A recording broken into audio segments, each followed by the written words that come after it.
Dimanche, l'initiative de l'UDC dite pour l'autodétermination a été rejetée par près de 66% de nos concitoyens tout à fait autodéterminés.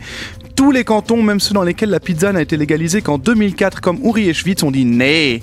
Pour l'UDC, avec 3 initiatives perdantes à la suite, on est sur ce qu'on appelle dans le jargon de la défaite une Lausanne-sporification de leurs résultats. On dépense beaucoup pour se vautrer. Alors certains le prennent bien, comme Céline Amodru qui a été bonne perdante, mais même très classe, et elle s'éloigne progressivement de mon top 20 des personnalités politiques qui me donnent le plus envie de vomir du sang, ce qui représente un message d'espoir pour Philippe Lantermeau et Jean-Luc Ador. Par contre, mon salon va bientôt ressembler au couloir de l'hôtel de Shining grâce au conseiller national zurichois et rédacteur en chef de la Wettwoche, Roger Köppel, qui a déclaré que cette défaite était moins une question de matière qu'un vote contre l'UDC et aussi que, quand l'UDC fait quelque chose, il y a un réflexe automatique contre notre parti. C'est une sorte de discrimination intellectuelle. Oh, ça m'énerve. Taisez-vous! Taisez-vous! Ouais, je m'appelle Roger Köppel, je suis un bébé d'1m78 et de 53 ans.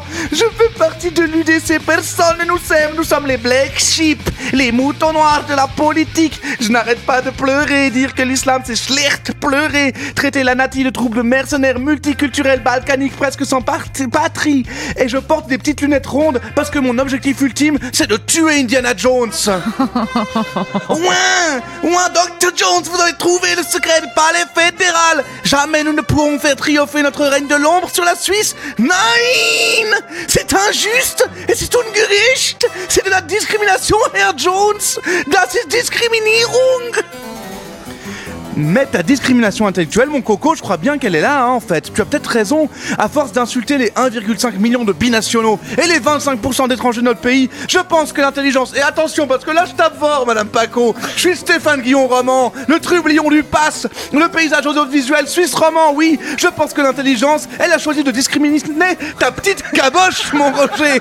Parce que si ne pas voter pour un parti xénophobe qui propose des initiatives mettant les droits des citoyens en péril, c'est faire de la discrimination, alors je plaide coupable. Je dis oui, je monte sur la table et je jette mon chapeau. Je fais un grand sourire au ciel et je dis j'assume, je suis un homme entier et je trace ma route droit. Hein? Alors voilà, j'appelle plein de choses à s'estimer discriminé. Toi, la pizza hawaïenne que je n'ai jamais voulu commander, désolé pour la discrimination ananassienne. Toi, le toxicomane édenté à qui j'ai refusé une fellation à bas prix, hein? 20 francs TTC, désolé pour la discrimination MSTN. Et vous, les barres de métro que j'ai refusé de lécher, désolé pour la discrimination bactérienne. Vous étiez pourtant si brillante et si sale. Désolé à toutes les falaises à qui j'ai refusé de me jeter pour la discrimination suicidienne. Bon, mais rassure-toi, Roger. Au moins, si tu estimes être réellement discriminé, eh bien, il y a des moyens d'action, comme par exemple la Cour européenne des droits de l'homme. Oh, les bras cassés. Chut,